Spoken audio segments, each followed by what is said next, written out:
Hello everybody, here Program 123 again, and we're going to explain this topic that is binary exponentiation. I leave the link to the article in the description, and we're going to explain this topic by solving a problem. It is one of the recommended problems in the article, which is last digit, available in Sphere Online Judge. I leave the link to this problem as well. And basically the problem says that we have to find last digit of a to the power of b, with a being at most 20 and b being at most 2 to the power of 32. And that's the problem.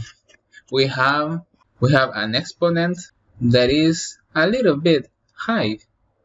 I mean, we can't work with an exponent like this. Even if we raise a to the power of b in linear time, we will be having time limit exceeded. So that's when binary exponentiation helps us, and a lot. And this is not the only case. We're going to be discussing the other cases later. So we're going to have t test cases, and for each test case we're going to have a and b. So you see, 3 to the power of 10 should have its last digit equal 9, and 6 to the power of 2, which is 36, should have its last digit as 6, and it's true. Okay, so let's see how we can make this operation a to the power of b in something less than linear time. Okay, so let's try to raise 3 to the power of 10. So you see that 10 in its binary representation, it's 10, 10, and it means that a plus 2 equals 10. It is what its binary representation tells us. 2 to the power of 1 plus 2 to the power of 3. Now we know that a plus 2 equals 10 because its binary representation tells us so. We also know that 3 to the power of 10 is this number. You can check that on your calculator or Google it, no problem. So here we have 3 to the power of 8. You see 8's right here, times 3 to the power of 2. So it's right here, and we get 3 to the power of 10. By exponentiation properties, you add the exponents. Okay, but what's the deal with this method? I mean, we haven't achieved anything yet. Well, we just have to take a look at this table. We can easily compute 3 to the power of 1. It's gonna be always 3. In general, n to the power of 1 is equal to n. Now, 3 to the power of 2, you just take last power and multiply it by itself, and you get 3 to the power of 2. The same for 3 to the power of 4. You take last power and multiply it by itself, and you get to 81, which is 3 to the power of 4. And you can see this by exponentiation rules. You add 2 plus 2 and you get 4, 4 plus 4 and you get 8. And the big question is, when you do this, do you save time? And the answer is yes, you do. Because you see, we have now got to the same result with just 4 steps instead of 10. We are not multiplying 3 times 3 times 3 10 times. No, we are doing this just 4 times, which is approximately logarithm base 2 of 10. So that's the deal with this strategy. You are able to raise a to the power of b in log base 2 of n. In this case, log base 2 of b. And how big is b? Well, it says it's 2 to the power of 32. So it's clear that we are going to raise a to the power of b in at most 32 steps. That sounds much better than what we had previously, multiplying a b times. No, that's not feasible. What this method wants us to have in mind is that we can form every number with powers of 2. We know this, but we tend to ignore it when we are solving problems. So actually, what this method is focusing in is in its binary representation, in the binary representation of the number that we have to get to.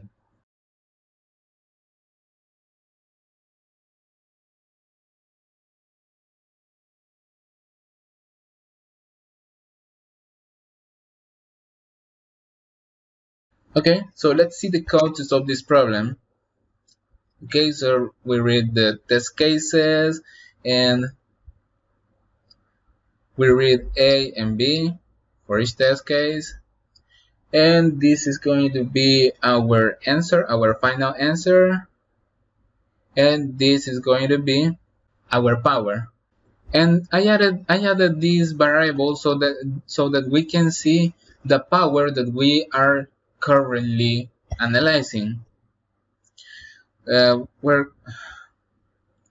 So for each step, I am going to print this variable and A so that you can see the transition that we are going to.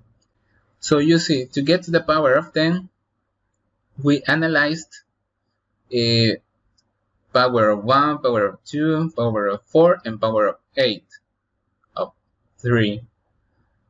It says 1 because its last digit is 1. It is actually 81, and this is something that ends with 1. And we get to the result of 9. But we have to see which powers we took into account. So let's do the same, but inside this condition, so that you can see which powers we actually took into account. Okay, so you see we took into account power of 2 and power of 8 to get to the result of 9. So you see 8 plus 2 equals 10. So that is basically what our algorithm is doing. We erase this line, and well, what are we doing? While b is greater than 0, we're going to ask its last bit is on. If it is on, it means that we have to multiply this power, and we're going to get the remainder modulo 10, and we're going to multiply a by itself to get to the next power that we're looking for. So if a was equal to 3 to the power of 2, it's going to be now equal to 3 to the power of 4. We get the remainder modulo 10, and we're going to move b 1 bit to the right so that we know if we have to take next power into account or not. And that is basically how we implement the exponentiation in logarithmic time. Okay, so I'm going to try to explain what's happening here. So here we have 3 to the power of 10 that we are trying to compute. So we have the initial values of n's equal 1 and I equal 3.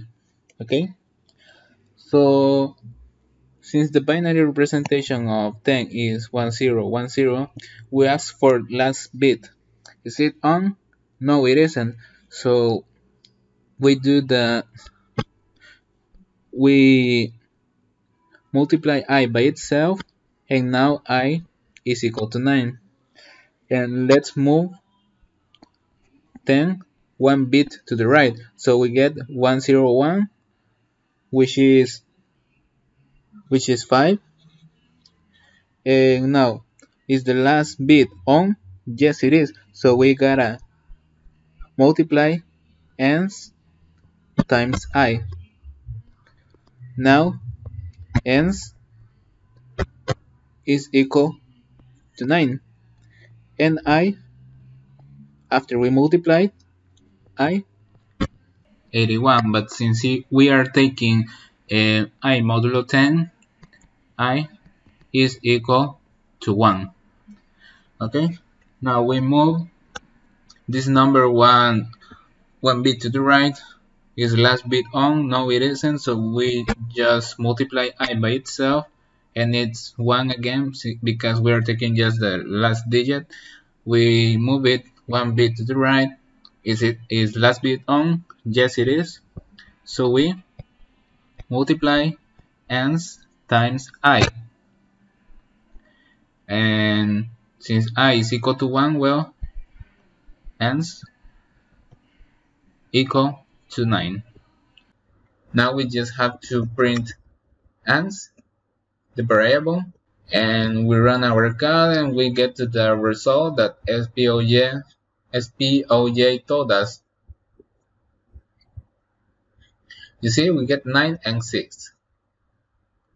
How did we do that? Well, we just care about 3 to the power of 2, 3 to the power of 4, 3 to the power of 8, and so on, so that we perform log base 2 of b steps to get to the answer. And as you can see, I got this one accepted with that call. If you want me to analyze this problem in another video, comment cheesecake, and I will know that you want me to solve this problem. I am gonna give you a hint about this one. It looks pretty complicated, but it is not at all. You just have to apply some math and make a reduction. I'm gonna show you how.